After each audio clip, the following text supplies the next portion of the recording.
শবে কদরের নামাজ কত রাকাত, নিয়ত কিভাবে করতে হয়, কি কি আমল আছে? শবে কদর বছরের সবচেয়ে শ্রেষ্ঠ রাত। এ রাতের ইবাদত খায়রুম মিন আলফি শাহর, হাজার মাসের ইবাদতের চাইতে উত্তম। এই জন্য এ রাত জেগে আমরা ইবাদত করার চেষ্টা করব। কিন্তু ইবাদতের নির্দিষ্ট কোনো ফরম্যাট, নির্দিষ্ট কোনো পদ্ধতি কোরআন হাদিস শিখায় দেয়নি যে আপনাকে নামাজ পড়তে হবে এত রাকাত, প্রথম রাকাতে অমুক সূরার সাথে তমুক সূরা এতবার পড়তে হবে, দ্বিতীয় রাকাতে অমুক সূরার সাথে অমুক সূরা এতবার পড়তে হবে, এরকম কোনো ধরা বাঁধা নিয়ম বলে দেওয়া হয় নাই। অতএব শবে কদরের নামাজ বলতে আলাদা কোনো ফরম্যাটের নামাজ নাই। আপনি দুই রাকাত করে নামাজ পড়বেন, ধীরে ধীরে সুন্দর করে যে কোনো সূরা দিয়ে পড়তে পারেন, যে কোনো সূরা যে কোনো সংখ্যকবার পড়তে পারেন, নির্দিষ্ট কোনো ফরম্যাট ঠিক করা নেই। শবে কদর উপলক্ষে একটা জিনিস শুধুমাত্র হাদিসে শেখানো আছে, জন্য একটা দোয়া, আল্লাহুম্মা ইন্নাকা আফুউন তুহিব্বুল আফওয়া ফাআফু আন্নি। আল্লাহ আপনি ক্ষমাশীল, ক্ষমাকে পছন্দ করেন, আমাকে ক্ষমা করে দিন। এর বাইরে শবে কদরের নামাজ বলতে আলাদা নিয়মের কোনো নামাজ নাই। নামাজের বাইরে আপনি কোরআন তেলাওয়াত করবেন, দোয়া করবেন, জিকির আজকার করবেন, তাসবিহ তেলাওয়াত করবেন, বিভিন্ন নেক আমল করবেন, দ্বীনি বই পুস্তক পড়বেন, বিভিন্নভাবে আপনি রাতটাকে কাটাবার চেষ্টা করবেন। শবে কদরে কি আসলে ভাগ্য পরিবর্তন হয়? ভাগ্য পরিবর্তন করতে কি কি আমল করা দরকার? ভাইরা আমার, লাইলাতুল কদরে মানুষের ভাগ্য লিপিবদ্ধ হয়। ভাগ্য লিপিবদ্ধ হওয়ার 4-5টা স্তর আছে, 4-5টা লেভেল আছে। বিভিন্ন লেভেলে মানুষের ভাগ্য নির্ধারণ হয়। মানুষের সৃষ্টির হাজার বছর আগে, 50,000 বছর আগে আল্লাহ তাআলা মানুষের তাকদীর লিখেছেন। আবার মাতৃগর্ভে থাকাকালীন সময় আরেকটা লেয়ারে লেখা হয়। এরপরে প্রত্যেক বছর লাইলাতুল কদরে আবার সেই চূড়ান্ত যেটা লেখা আছে এজমালি, ওইটা বিস্তারিত লেখা হয় প্রতি বছর লাইলাতুল কদরে। কোরআন কারীমে সূরা দুখানে আল্লাহ বলেছেন, ইন্না আনজালনাহু ফী লাইলাতিন মুবারাকাহ ইন্না কুন্না মুনজিরিন ফীহা ইউফরাকু কুল্লু আমরিন হাকীম। আল্লাহ বলেছেন, আমি এই কোরআনকে নাযিল করেছি বরকতময় রাতে। কোরআন কোন রাতে নাযিল হয়েছে? শবে বরাতে না শবে কদরে? শবে কদরে। সেই রাতে আল্লাহ বলছেন ফীহা, অর্থাৎ সেই বরকতময় রাতেই ইউফরাকু কুল্লু আমরিন হাকীম, সব গুরুত্বপূর্ণ বিষয়গুলোকে আল্লাহ তাআলা ধার্য করেন। এখান থেকে বোঝা যায় লাইলাতুল কদরে সর্বরকম মানুষের ভাগ্য নির্ধারণ। এখন কত ভাগ্যের জন্য ভালো নির্ধারণ করার জন্য কি করার আছে? সবচেয়ে বড় করা হলো ঈমান এবং তাকওয়া অবলম্বন করা। আল্লাহ বলেছেন যে ওয়ালাউ আন্না আহলাল কুরআ আমানু ওয়াত্তাকাউ লাফাতাহনা আলাইহিম বারাকাতিন মিনাস সামা। কোন জনপদের মানুষ ঈমান আর তাকওয়া আনলে আল্লাহ তাআলা বলেছেন আসমান থেকে বরকতের সব দুয়ারগুলো উন্মোচন করে দিবেন। আপনার ভাগ্যে ভালো কিছু লেখা হোক চাইলে আপনাকে ঈমান আমলের চর্চায় এগিয়ে যেতে হবে। আমাদের দেশে মানুষ সব রাতে মসজিদে ভিড় করে, সারা বছর নামাজ কালামের খোঁজ খবর নেই, সব রাতে মসজিদে এসে ভিড় করছে। কেন? ভাগ্যে যেন ভালো কিছু লেখা হয়। একজন চেয়ারম্যান সরকারের কাছ থেকে রিলিফ পাইছে বা জনগণকে বন্টন করার জন্য জিনিসপত্র পাইছে। তো চেয়ারম্যান সাহেবের পাতি যে সমস্ত নেতা আছে বা চেলা চামচা আছে, সহযোগী আছে, এরা ভাগ নিতে আসছে। এক চামচা নির্বাচনের আগেও ছিল না, পরেও ছিল না, ভোটের সময় ছিল না, পরেও ছিল না, কোনো কিছুতে নাই।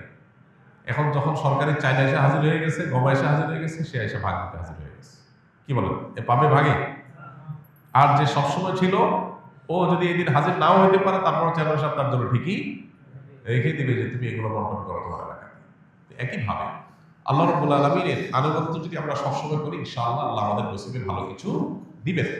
এক রাতের ইবাদত করে সব নিজের পক্ষে নিয়ে নিব, সারা বছর আকাম পূরণ করবো, এটা সঠিক পদ্ধতি না। দ্বিতীয়ত হলো লা ইয়ারুদ্দু তাকদীর ইল্লা দুআ।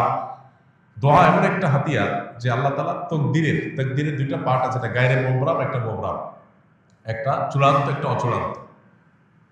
অচূড়ান্ত তো আমাদের দৃষ্টিতে, আল্লাহর দৃষ্টিতে সেটাও চূড়ান্ত। আল্লাহ জানেন যে আমরা সেটাকেও দোয়া করে পরিবর্তন করে নিব। তো দোয়ার মাধ্যমে ওই তাকদীর পর্যন্ত আল্লাহ পরিবর্তন করেন। এই জন্য বিশেষ করে দোয়া করতে হবে। লাইলাতুল কদর হোক অন্য সময়, ইনশাআল্লাহ আল্লাহ তাআলা ভাগ্যে ভালো কিছু দান করবেন। শবে কদরে নাকি সকল গুনাহ মাফ করা হয়। তাহলে বান্দার হক যারা খেয়েছে এবং শিরকের গুনাহ, এগুলো কিভাবে মাফ হবে? আল্লাহ তো বলেছেন হাশরের ময়দানে সবকিছুর হিসাব দিতে হবে। শবে কদরে সব গুনাহ মাফ হবে, কিন্তু বান্দার হক তো মাফ হবে না ভাই। বান্দার হক বান্দার কাছ থেকে আদায় করে মাফ চেয়ে নিতে হবে, মাফ পেয়ে নিতে হবে, তা না হলে মাফ হবে না। আমরা অনেকে মোছে তাও দিয়া বসে আছি যে শবে কদর সব মাফ করে দিবি, তাইলে চুরি দাঁড়ি ডাকাতি 2 নম্বরে যা কিছু করলাম, এক শবে কদর ইবাদত করলেই তো সব মাফ। দেখুন, ইসলামের সাথে অন্য সব ধর্মের এখানে একটা মৌলিক পার্থক্য। খোদ ইয়াহুদিরা, আল্লাহ কোরআনে তাদের সম্পর্কে বলেছেন, ইয়াহুদিরা বলে লান তামাসসানান নারু ইল্লা আইয়ামাম মাদুদা। তারা বলে আমাদেরকে আগুনে জাহান্নামে কয়েকদিন থাকা লাগবে, এরপর আমরা জান্নাতে থাকবো। তাহলে আর অপরাধ না করার কারণ নাই তো, তাহলে অপরাধ না করে থাকতে কি দুঃখ, অল্প কাজে থাকা লাগবে, অনন্তকাল আমরা জান্নাত অটোমেটিক আমাদের গ্রান্টেড। এই জন্য তাদের অপরাধ থেকে বাঁচার কোনো গরজ নাই। খ্রিস্টানরা মনে করে ঈসা আলাইহিস সালাম তিনি শুলে চড়ে, যদিও তিনি শুলে চড়েন নাই কোরআনের বর্ণনা অনুযায়ী, তিনি আত্মাহুতি দিয়ে আত্মত্যাগ করে আমাদের সমস্ত পাপের দায় তিনি নিয়ে নিছেন। এটা কারা মনে করে? খ্রিস্টানরা। যেহেতু আমাদের সমস্ত পাপের দায় উনি নিয়ে নিছেন, অথবা আল্লাহ আমরা আর কিছু করবে না, আমাদের পক্ষ থেকে আমাদের নবী নিয়ে নিছে সব। এই জন্য তাদেরও কোনো পাপ না করার ব্যাপারে কোনো গরজ।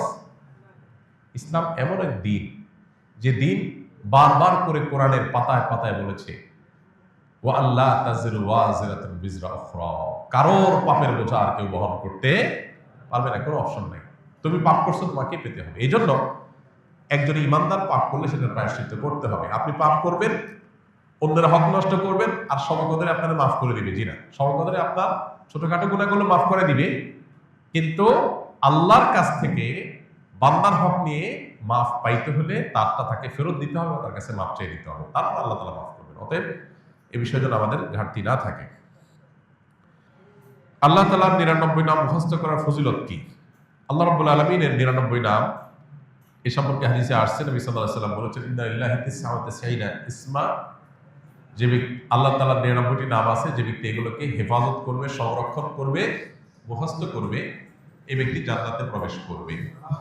এখানে মুখস্থ করা বলতে নামগুলো মুখস্থ করা, সেগুলোর অর্থ বোঝা, সেগুলোর প্রতি বিশ্বাস করা। আল্লাহ তাআলার গুণবাচক নাম আলীম, আল্লাহ সবকিছু জানেন, অতএব এটা আমি বিশ্বাস করবো যে আল্লাহর কাছে অজানা কিছু নেই। আল্লাহ তাআলার গুণবাচক নামের মধ্যে একটা আছে কাদির, আল্লাহ সবকিছু করতে সক্ষম, আল্লাহর কাছে অপারগতা বলতে কিছু নেই। আল্লাহ তাআলা বাসীর, তিনি সবকিছু দেখেন, সর্বদ্রষ্টা, অতএব তার কাছে লুকাবার কোনো সুযোগ নেই। এইভাবে আল্লাহ 99 নামের প্রত্যেকটার অর্থ বুঝে বুঝে আপনি সেটা অন্তরে বিশ্বাস করলেন, এটাই হলো প্রকৃত অর্থে সংরক্ষণ। এইভাবে আপনি যদি সংরক্ষণ করেন, ইনশাআল্লাহ এটা জান্নাতে যাওয়ার কারণ হবে। আমাদের দেশে অনেকে আল্লাহ 99 নাম, এটা অমুক নাম এতবার জপলে এই কাজ লাভ হয়, অমুক নামটা এতবার বললে বা জিকির করলে এই মনের মাকসাদটা, উদ্দেশ্যটা হাসিল হয়, এই জাতীয় নানা রকমের কথা আমাদের সমাজে প্রচলিত আছে। এগুলো তাজরিবা দ্বারায়, অভিজ্ঞতা দ্বারায় কোনো আলেম, কোনো দিনদার মানুষ এর উপকারিতা পেতে পারে, কিন্তু কোরআন হাদিসে কোথাও আল্লাহর কোন গুণবাচক নাম নির্দিষ্ট সংখ্যক বা জপার কোনো নির্দেশ আমাদেরকে দেওয়া হয়নি। তাহলে কিসের নির্দেশ দেওয়া হয়েছে? আল্লাহর গুণবাচক নামগুলোর অর্থ বুঝে সেটার প্রতি বিশ্বাস মনে প্রাণে স্থাপন করা। এটা তাওহীদের গুরুত্বপূর্ণ একটা পার্ট, যেটা আমাদের অনেকেরই এখনো নেওয়া হয়নি। আমরা অনেকেই নিজেকে মুসলমান দাবি করি, আল্লাহর গুণবাচক নামের অনেক নাম আছে যেগুলো আমরা হয়তো শুনি না, জানি না, এবং সেটার অর্থ বুঝে যে মনে বিশ্বাস করব, জানি না বিশ্বাস থেকে আসে। তো এই জন্য আল্লাহর গুণবাচক নামগুলো আমাদের জানা দরকার, বোঝা দরকার, বিশ্বাস করা দরকার।